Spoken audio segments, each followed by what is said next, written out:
السلام عليكم ورحمة الله وبركاته أعزائي المشاهدين. أهلا وسهلا بكم وحلقة جديدة من حلقات الأهلوية في الريف. هنبدأ أخبارنا من النادي الأهلي كالمعتاد. النهاردة لاعبي النادي الأهلي استقبلوا المنضم حديثا للنادي الأهلي مروان عطية بالترحيب في أول مباراة، واللاعب صرح بأنه لم يشعر بالغربة في أول تمرين له مع النادي الأهلي. في محاضرة قبل تدريب النهاردة حرص المدير الفني مارسيل كولر ان يعطي بعض الامور الفنية للاعبين ويناقش معهم الامور الفنية. وبعدها اللاعبين ادت تدريبات بدنية شاقة جدا استعدادا لمباراة المصري. الفولت العالي بقى، مليون مبروك للفولت العالي.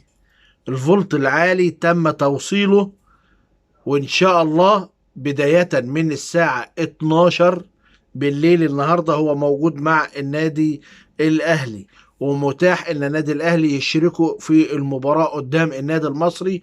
ولكن الكابتن محمود الخطيب حرصا على كهربا وحرصا على ان الامور تمشي في نطاقها القانوني السليم، فضل ان هو يستنى شوية في مباراة المصري ما يكونش موجود في السكور.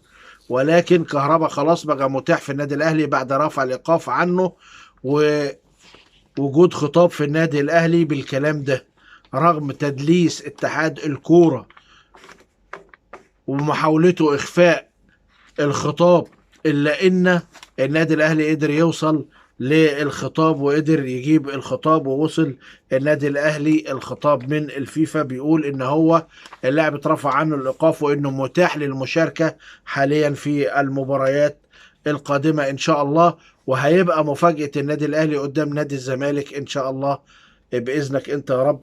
وطبعا الموضوع ده عامل حرقان كبير جدا جدا جدا لناس، ويا رب يفضلوا مولعين كده من النادي الاهلي ومن نجوم النادي الاهلي ومن لعيبه النادي الاهلي، وخصوصا من كهربا.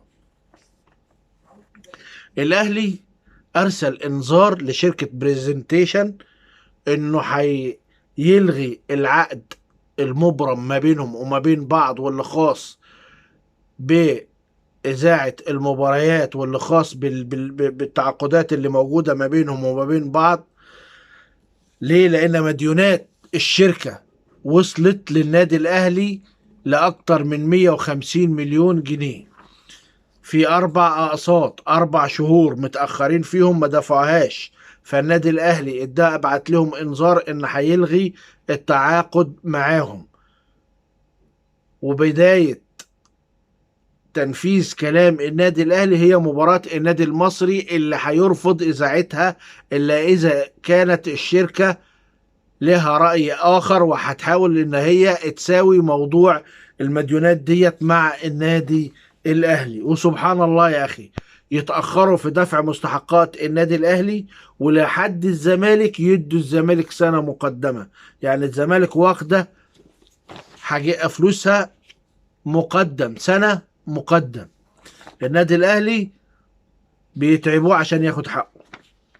ويجي واحد يقول لك مش عارف ايه،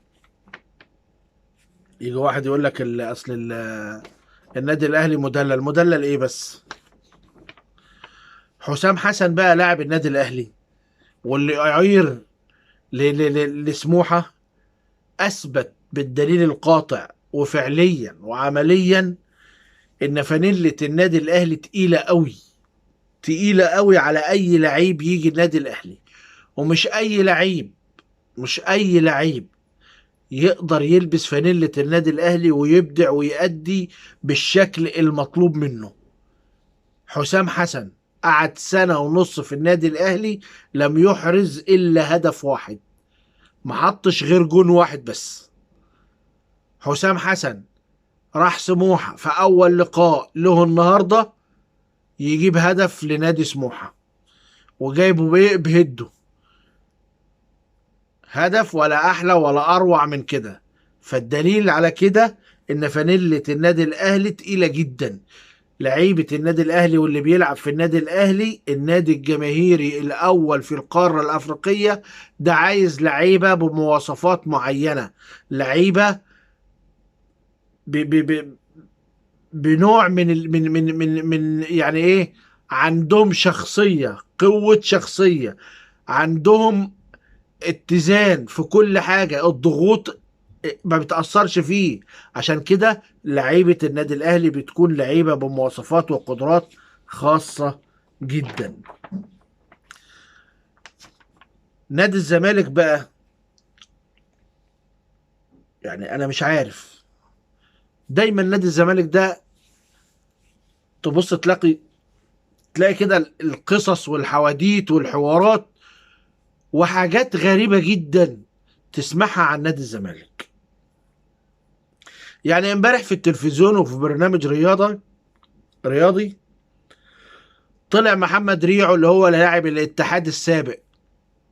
محمد ريعو ده كان لعيب جامد جدا، وكان الاهلي كان عايزه والزمالك كان عايزه، والزمالك فعلا اتكلم عليه، وكان لعيب منتخب محمد ريعو دوت على فكرة. والزمالك اتكلم معاه والزمالك مضى الولد على عقد. الكلام ده ايام مين بقى؟ ايام ممدوح عباس.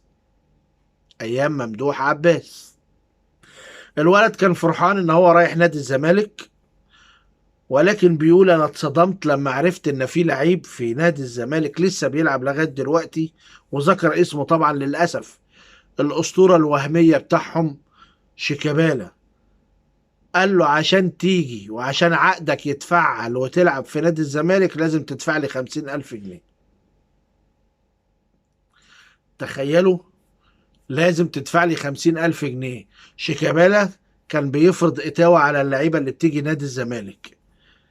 المذيع بيقول له ازاي، يمكن بيهزر معاك؟ قال له لا، بيتكلم جد، وكان كلمته عند الإدارة مسموعة جدا جدا جدا، وما كانتش الإدارة تقدر تخالف له رأي، لأنه هو كان لعيب جامد جدا، وكان هو اللي مسيطر على كل حاجة ومتحكم في كل حاجة.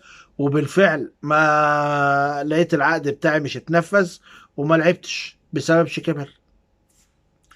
عشان تعرفوا بس الأسطورة بتاعتكم المزيفة اللي انتوا بتعملوه أسطورة. ادي شيكابالا، احنا مش اتكلمنا في حاجة ولا احنا بنقول من عندنا، دي ريعو اللي بيتكلم، ومع المذيع وعلى التلفزيون وعلى الهوا مباشرة. ادي الاسطورة بتاعكم بيعمل ايه. احنا بقى ما عندناش الكلام ده خالص. عموما نادي الاتحاد السكندري والمهندس محمد مصيلحي طلع رد على كل الهلافيت اللي طالعة تتكلم في حق نادي الاتحاد وتتكلم في حق الحاج محمد ابو مصلحي، انه باع مروان عطية للنادي الاهلي، وازاي ان كان معروض عليه مبلغ كبير جدا من نادي الزمالك ومعروض عليه مبلغ كبير جدا من بيراميدز، ويروح يوديه النادي الاهلي اللي بمبلغ اقل. الراجل طلع واخرس السنة الكل. قال الناس اللي بتتكلم ان انا ما وديتش مروان عطية الزمالك ليه. اولا اللاعب رغبته الاولى والاخيرة هو النادي الاهلي، وكاتب رغبة مكتوبة ان انا عايز النادي الاهلي، وانا شايف ان اللاعب عايز النادي الاهلي. اللاعب عايز النادي الاهلي. طب لما قلنا له ان الزمالك عرض عليك كذا وفي اغراءات كتير جدا، واتصلوا باللاعب ووصلوا اللاعب ل 15 مليون في السنة، 15 مليون في السنة، وهياخد منهم 7 مليون ونص مقدم عقد، لكن اللاعب رفض كل الإغراءات المادية ديت واختار النادي الأهلي بأي مبلغ.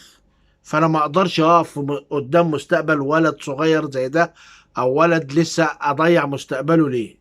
افرض راح الزمالك ومع المشاكل سابهم ومشي، يبقى أنا دمرت مستقبل العيل، واتحمل ليه دمار مستقبل العيل؟ هو اختياره كده، يبقى خلاص يروح كده حسب الرغبة بتاعته. الغريب بقى والعجيب اللي انت تزعل منه بقى، ان يطلع لك نادي بيراميدز زي حبايه الفول اللي بتتقلب في الزيت، يقول لك احنا هنعمل شكوى ضد الاتحاد السكندري وضد الحاج محمد ابو مصلحي ان احنا كنا عارضين مبلغ اكبر من النادي الاهلي ودي يعتبر اهدار مال عام. والنبي، طب يا اخي لما انت شاطر كده وبتعرف تشكي، طب ما انت حقك قدام عينك، لكن انت عينك مكسوره. الدوري بتاعك السنه اللي فاتت ومضمون 1,000,000%، ما بتروحش الفيفا تشكي ليه وتسحب الدوري وتاخده تبقى اول بطوله ليك في حياتك، تتكتب لك في سجلك اللي بتصرف ملايين وبترميها عشان خاطر بس تناكف في النادي الاهلي، مش عشان ان انت تاخد بطوله. لكن انت مكسوره عينك وما تقدرش تطلع ان انت تروح تشكي. عايز تروح تشكي نادي الاتحاد؟ يا اخي تدوروا على حقوقه الاول. اطلع من الاخبار واخش على التقيل. والله العظيم احنا بقينا في زمن صعب، كل يوم بننتقد وكل يوم بنتكلم عن حاجات بتحصل، لكن الاغرب والاعجب ان وزارة الرياضة اصبحت اسمها وزارة الزمالك للرياضة. وزير الرياضة بقى اسمه وزير الزمالك للرياضة.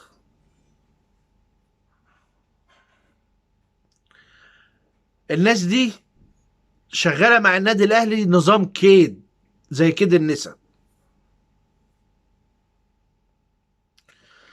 شفنا الوزير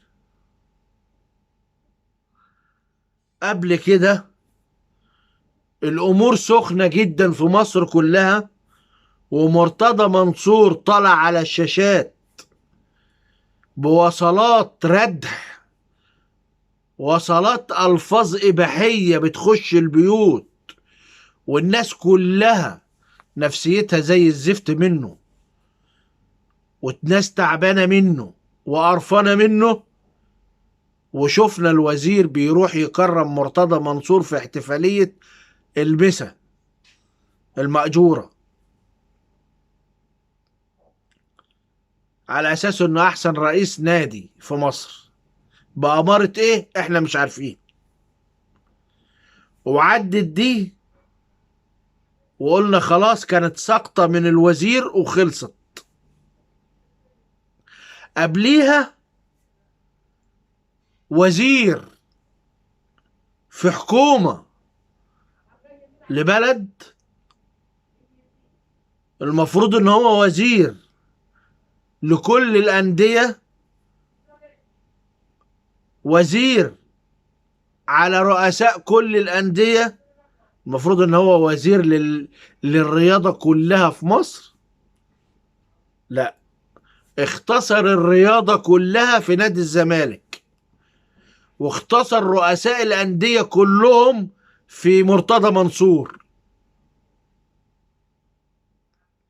قبل كده شفناه بعت يجيب لاعب يستقبله في الوزارة استقبال الحافلين عشان يخليه يجدد عقده مع نادي الزمالك. فرجاني ساسي ادي الوزير الزملكاوي. النهارده بنشوفه بقى وهو امبارح كان عند مرتضى منصور، ومش هو بس، واخد كل رجالته معاه ورايحين لمرتضى منصور. ده من باب ايه؟ واشمعنى دلوقتي بالذات؟ واشمعنى الوقت اللي فيه الدنيا شيطة مرتضى منصور والنادي الاهلي؟ عشان تعرف بس يا عم الزملكاوي اللي بيحصل بالظبط. الغريب بقى ان الوزير الزملكاوي والوزارة الزملكاوية وكل اللي بيحصل ده تبص تلاقي واحد معتوه او واحد مختل عقليا يطلع يقول لك ده النادي الاهلي نادي الدولة. بأمارة ايه؟ بأمارة ايه النادي الاهلي نادي الدولة؟ بأمارة بريستيشن اللي مدينك فلوسك مقدم قبل سنة ما تخلص، وبيملطوا في النادي الاهلي وبياكلوا حقوقه مش عايزين يدفعوها؟ ولا بأمارة الفلوس المتلتلة اللي الوزارة عمالة تضخها في نادي الزمالك؟ ولا بأمارة العقد الجديد الرعاية اللي من شركة المتحدة ومحدش عايز يعلن عنه؟ بأمارة ايه؟ بأمارة الحرب على النادي الأهلي، تكسير عظام النادي الأهلي اللي احنا شايفينه ده؟ لا حول ولا قوة إلا بالله العلي العظيم. بس رغم كده برضو النادي الأهلي هيفضل النادي الأهلي، هيفضل النادي الأهلي الكبير، وانت هتفضلوا صغيرين قوي قوي في نظر الكل. أما بالنسبة للإعلام الرياضي، الإعلام اللي ليل ونهار مصدع دماغنا وعمال يقطع في النادي الأهلي ليل ونهار، واللي بيعتبروا نفسهم ولاد النادي الأهلي، واللي بيعتبروا قوي ان النادي الاهلي بياخد قرارات ضدهم لان هم بيهينوا النادي الاهلي وبيطلعوا اشاعات كبيرة عن النادي الاهلي. كابتن مجدي عبد الغني، الكابتن مجدي عبد الغني من ساعة ما طلع على قناة الشمس واشتغل فيها وهو ما وراهوش غير النادي الاهلي وتقطيع فروة النادي الاهلي والكابتن محمود الخطيب، وكأن مفيش اخبار في مصر ولا في الرياضة غير النادي الاهلي، وموجوع قوي قوي قوي من النادي الاهلي. يا كابتن مجدي عبد الغني عايز اقول لك على حاجة، هو انت واخد دور برد مأثر على وسمعك ومأثر على عينيك؟ انت لا بتسمع ولا بتشوف الايام دي خالص؟ ما سمعتش ان في فريق معمول غرزة اليومين دول، نادي معمول غرزة؟ ما سمعتش ان في نادي لعيبته بتضرب حشيش وبتشرب بنجو وحشيش؟ ما سمعتش رئيس نادي طلع وقال على لعيبته بالاسم فلان وفلان بيشربوا حشيش والعيال ديت بتشرب حشيش والواد داخل عليا بباكيتة البندو؟ ما سمعتش الكلام ده؟ ده لو اي كلمة حتى لو بالكذب عند النادي الاهلي بتعمل حلقات وحلقات وحلقات عليها. ما تكلمتش ليه على الموضوع ده اللي مولع الدنيا والناس كلها بتتكلم فيه؟ ولا عشان الموضوع ده عند مرتضى منصور فانت خايف ان انت تتمد بالخرزانة على رجليك؟ ولا عشان عينك مكسورة وفي ذلة هو مسكك من ايدك فيها؟ اطلع وقول لنا ايه المشكلة. لا سمعت ولا شفت، قاعد في الاعلام بتعمل ايه؟ وبعد ده كله كنت بتعتب على الكابتن محمود الخطيب، بتعتب على النادي الاهلي وتقول بيحتوي اولاد مين؟ دي اولاد ضاله.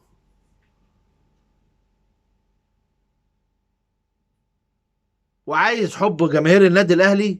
الله الوكيل انت كرهت فيك جماهير النادي الاهلي كلها، ما عادش حد طايق اسمك ولا سيرتك، ولا عاد حد عايز حتى يشوفك على اي قناة.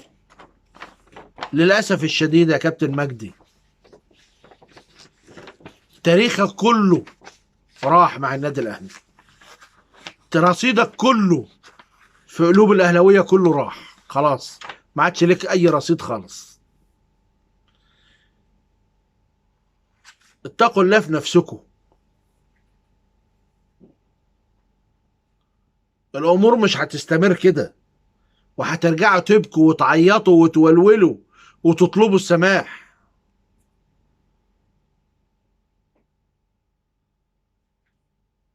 ربنا يهديكم. شكرا أعزائي المشاهدين، وبرجو من اللي بيسمعني يعمل شير ولايك عشان خاطر الكلام ده يوصل للجميع إن شاء الله، ومش هيوصل إلا بلايكاتكم يا أحلى جمهور في العالم. واللي بيسمعني لأول مرة ينزل بسرعة يشترك في القناة ويفعل زر الجرس عشان يوصلوا كل جديد من قناتكم، قناة الأهلوية. شكرا أعزائي المشاهدين، والسلام عليكم ورحمة الله وبركاته.